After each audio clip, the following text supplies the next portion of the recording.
Hey guys, welcome in. Happy Sunday or happy weekend if you're watching this, or happy week. um, we got a video here coming up when it comes to Battlegrounds Season 9, just what to expect in Season 9. We have a couple posts here by Kabam, one of it being the Season 9 changes. We've been covering this quite often on streams, but didn't really make a video on expectations. We got a bit more information too from a lot of the community players that were able to gather some information. We'll talk about that as well. But season 9 obviously starts June 28th, so in a couple of days here on Wednesday, it's going to go through all the way to July 26th. There's going to be a huge change into rewards, and that is kind of what the biggest thing we want to talk and discuss here. When it comes to solo events, the milestones now is going to be bumped up to 400,000.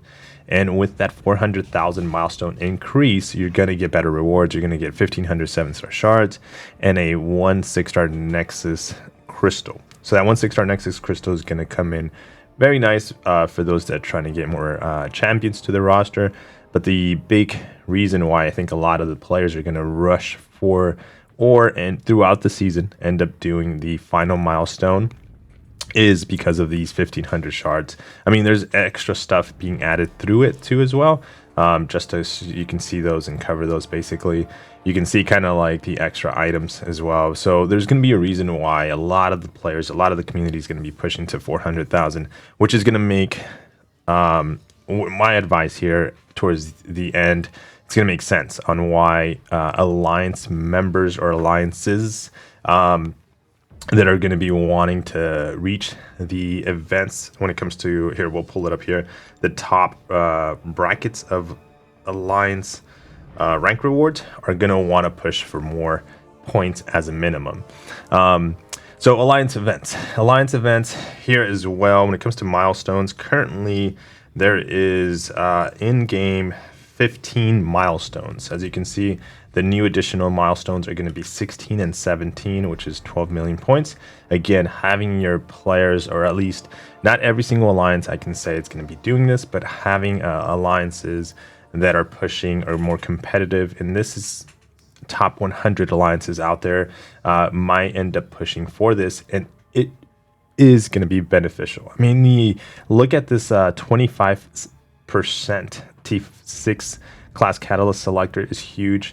You could be just this much away from forming that third catalyst that needs for rank 5 or fourth catalyst for rank 2, depending on what you're ranking up. So that can help you a ton, in upgrading and directing your account. So again, 12 million points will be kind of like standard, I believe, across the board. The metas are going to be changing as well when it comes to like how many we play. There's only going to be 2 metas, the week 1 and then the week 3. The victory track is going to be a little troublesome because of the unstoppable, which is going to be triggering every 9 seconds for 3 seconds. So whether you kind of like space that out, launch your specials without figuring out timing the unstoppable so you don't hit into the opponent while they're going unstoppable. So there's a couple of changes there that you're going to want to focus on. One of the other things, and the biggest thing, I know I'm kind of like all over the place here, but we'll kind of gather it all around here at the end to kind of do a summary. I think one of the biggest things to talk about is going to be the points, the way you're going to be getting points now. So max fight duration. So now what happens is if you finish the fight quickly, you're not going to get rewarded as much anymore. So like that fight duration is going to go from 15,000 points to 10,000 points. You used to be able to like finish a fight in like 20 seconds. I think my fastest ever was like 21 seconds. Never broke like the teens, like 19, 18, I don't think I ever broke that. So, or I don't recall taking a screenshot and saying, hey, I was in the teens when it comes to the fight duration. But for those players that like to nuke and are talented and maybe run the recoil setup and sacrificed a bit of health for time because of the points, well, that doesn't make sense anymore because the health is going to be still, I believe, at 15,000 points. and the duration is going to be now at 10. So you're better off coming out with just a bit more, just like 99.9 or 100% health, or as much as you can do, and extending that fight maybe the 1 minute. The 1 minute 20 seconds. This is an interesting test, and the reason why it is because Kabam has been releasing a lot of nuke champions, what I consider nuke champions, short burst champions, not like a nuke that's you can take 3 minutes to ramp up or a minute or two. Champions that deal a lot of damage with one, special two, and this goes slightly against what the release of the new champion. So I'm interested in seeing if, obviously, I think this was a thought move when it comes to Kabam and what they did. They wanted to make sure that this is being done to help, obviously, a bit the community, but also help the purpose of Battlegrounds, the purpose of them being able to control Battlegrounds in the directions they want players to take. So I would not be surprised if the tweaks for the next coming up champions have some healing in them, have some ability to like sustain, be tankier, and obviously still requiring the quick burst nuke factor. So we still need that in the game. So but that's a big change. So when you're playing, take that into account, that the fight duration, you're not rushing to nuke a champion. So play with time, play with patience, and then just don't get hit, But yeah, we got the metas. I think we'll talk about metas in another video because this can get lengthy. But the reason why I bring the whole points to tie it back in here when it comes to the points. So when it comes to rank rewards in the alliance, let me show you real quick. A lot of alliances are competing for the top 5. Now, number 1 alliance, there is a screenshot around here, actually by, let me give you some info, MCOC_Avengers. He's got a screenshot, let me bring it up here, of some tally of some points. So us at Relax, we placed number 18. He does not have us there, but number 19, he has noted with 15,000. Actually, let's do a very quick comparison really fast. So if we look at the brackets really fast, does he have number 10? Yeah, number 10 ended up with 17,193. Us at Relax here, so we would have had to put roughly 2 more million points to get into the top 10. So in the top 10, the Juggernauts, that's actually a funny name. So the Juggernauts made it to the top 10, and the top 10 is what they ended up putting was 17 million points. Again, we were at 15 million, so maybe 2 million more when it comes to the point system there. And now really quickly, we have, ideally you're going to have 30 members per alliance. So that roughly meant like just let's call it 70,000. It's not 70, but it's under 70,000 points per member more to get to these milestones. Now this all, even though we're covering now, it's going to completely change for season 9. You're going to see an increased amount of points. The number 1 alliance put 22 million. We have unknown scores for number 2 alliance, but it has to be either just slightly over 20 million, because you can tell by number 1 and number 3 the scores. And when it comes to points, right? So number 2 alliance, so you guys know, number 1 is TCN, number 2 was NY, and then Chaos coming in at number 3, which were the top 3 alliances, and we see their points.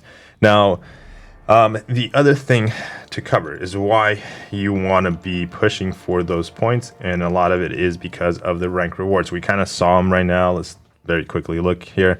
Number 1 alliance coming in with 4 selectors, 171,000 fragments compared to the 142, and then 135 compared to the 112.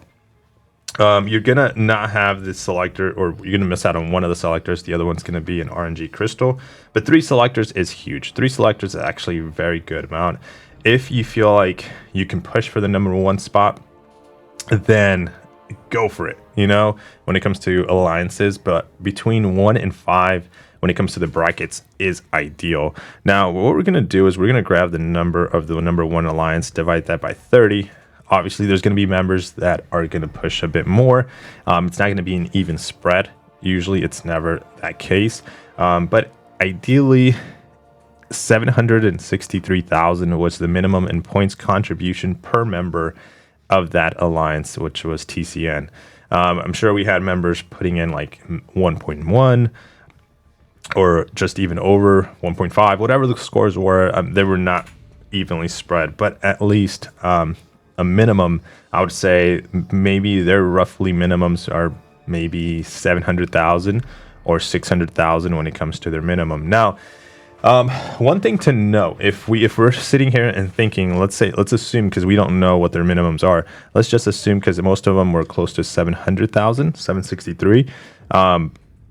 Let's say their minimum was 700,000 compared to a minimum of what most alliances on average had was 300,000 to 400,000. So they had almost ideally double roughly what their minimums were from other alliances.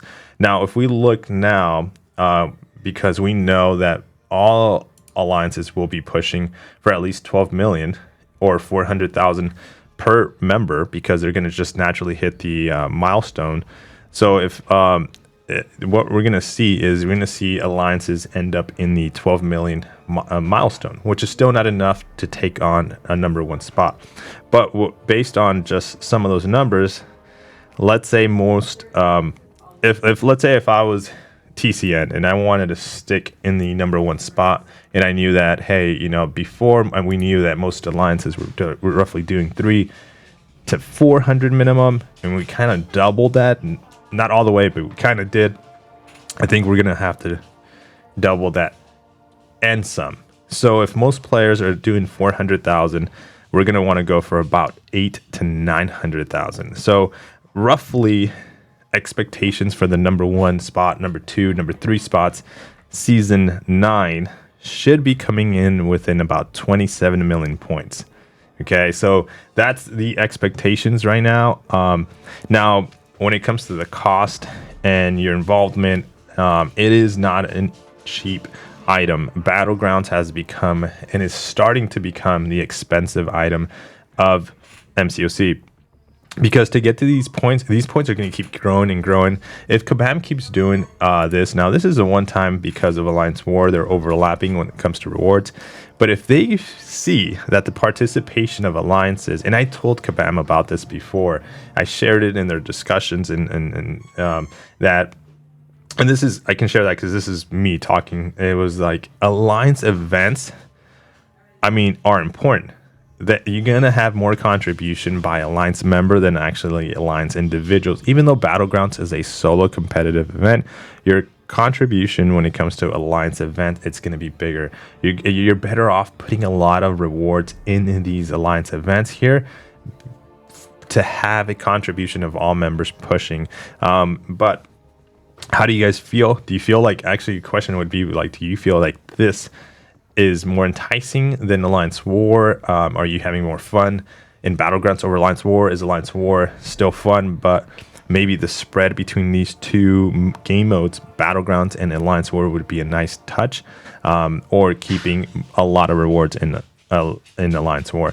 So there's a lot of still untold, because we don't know what this is going to feel like, but we could kind of assume, at least if you're shooting again, to get to these top rank rewards when it comes to the top 5, what minimums should be roughly, and maybe even excel, So I'm figuring maybe roughly like 800 to 900,000 minimums per member is what's going to take to get roughly a number one, or guarantee you in that bracket, because of, or guarantee you number one spot, especially knowing the point spread of other alliances and what they did.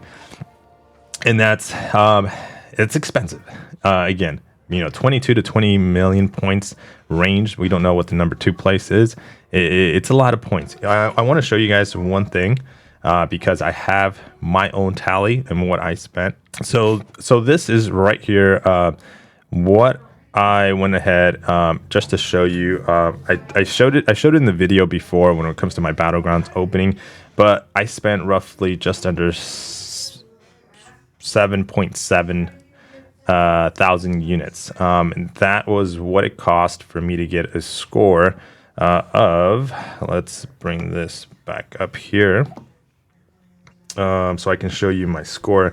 So now that we know, basically, because I tallied them all up to share that, and here we go, 1.8. So if we look here at my score, and if we see there isn't that, knowing that the number one alliance was TCN, looking at the top players, let's just scan through it really quick to see if TCN was a little bit front heavy, meaning there was like, 5 players that put in this kind of large amount that are roughly, now that we know what it takes to be like number 4 in the entire world when it comes to your points. So knowing that we spent just over almost 8,000 units, and that, again, are you willing to put 8,000 units to Battlegrounds? That's going to be the question, But we have one player from TCN putting up SG Lemon. Let me see if we have any other players from TCN. Again, this is just we have Zach from TCN as well. And I think here by number 25, we're talking, because I know DTX from 4BGs, I think he was just a little bit above a million, maybe 1.2. So probably TCN, Zach was probably just at a million. And then let me see if there is any other members from TCN pushing those scores. Again, my theories, just to like, if you're still watching this, to know, I think Jonesy's from 4BGs was also about a million. So yeah, there's not many members here at TCN when it comes to the top brackets. So a couple of things. You're gonna have a pretty good spread, I think, and that's what happened. There you go. You got another member from TCN.